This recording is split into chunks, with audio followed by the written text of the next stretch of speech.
she had never met anyone so jealous and insecure as James. On one hand, it drove him mad when other men looked at her. Ironically, it was that same jealousy and insecurity that would drive him mad if men didn't look at her. This beauty was his, and he viewed it as an expression of the fact that James Hammond got whatever he wanted.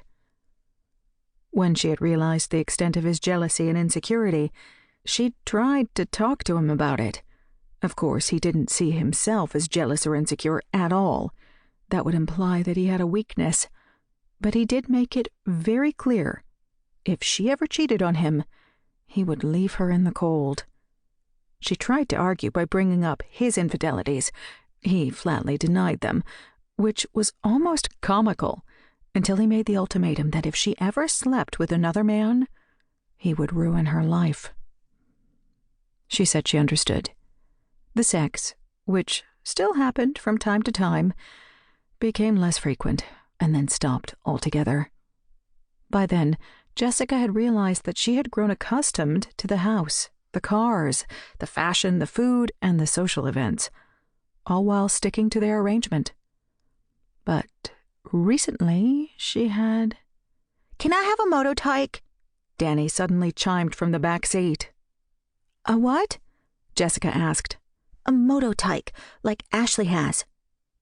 Ashley Wembley was Danny's friend from a few doors down and had recently received a mototyke from her parents. It was a miniature motorized version of a white convertible. "Sure, sweetie. Can it be pink?" "Of course," Jessica answered. Danny went back to looking out the window, a victorious smile on her face. Jessica knew she spoiled Danny, and she didn't care. "There it is," James said as a bouncy castle came into view. The helium balloons tied to the mailbox gently bobbed in the faint breeze. Closer still, they could see the black cloth-covered table on the lawn with a sign that read, "The Amazing Presto." All of it was lorded over by the inflatable spires of the bouncy castle. The sides of the castle were bending and flexing from the kids inside. James pulled the Tesla to the curb and threw it into park. "Let's get this over with," he said, opening his door. Jessica turned and pointed at the present. "Can you grab that for me, please?" Danny obeyed. "Now remember," Jessica said as they exited the car, "Dougie's been through a lot, so you need to be super nice to him, okay?" Danny nodded. Jessica knew that Danny could do that if it meant the acquisition of a mototyke. They walked across the front yard through heavy, humid air, which was laced with the sounds of kids screaming and laughing in the castle, along with pleas from parents to be careful, to the open front door. The air conditioning was fighting a losing battle against the heat that followed them down the hallway, past the living room, and into the kitchen. There they found Dougie's parents, Christy and Nick. Christy was putting the final sprinkles on a tray of ice cream sundaes in little plastic cups. Nick was standing by to put the tray in the freezer. They looked up as the Hammonds entered. "Hey, you made it!"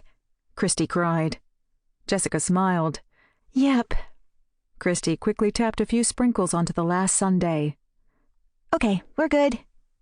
Nick picked up the tray. Christy went to the freezer and opened the door, allowing Nick to slide the tray onto a shelf. She closed the door, breathed a sigh of relief, and stepped over to Jessica. "Thank you so much for coming," she said, embracing her. "Wouldn't miss it for the world," Jessica replied, returning the hug before turning to Nick. "Hi, Nick." "Hey." They hugged. As they pulled away, Jessica saw his eyes flit upward for a split second as James and Christy awkwardly embraced. Jessica mimicked his signal before turning back to Christy.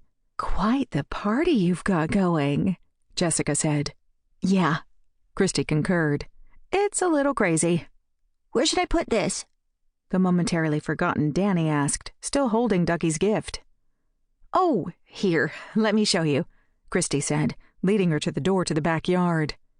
"If you've got things to do, just tell us where it goes and we'll take care of it," Jessica said. Nick held up a hand. "Please, it'll get us out of this damn kitchen." Everyone followed Christy out the door. The backyard was a birthday wonderland. Several folding tables were adorned with balloons, colorful paper plates, and plastic cutlery, with another dedicated to presents. Jessica took secret satisfaction in being proven correct that their present would stand out against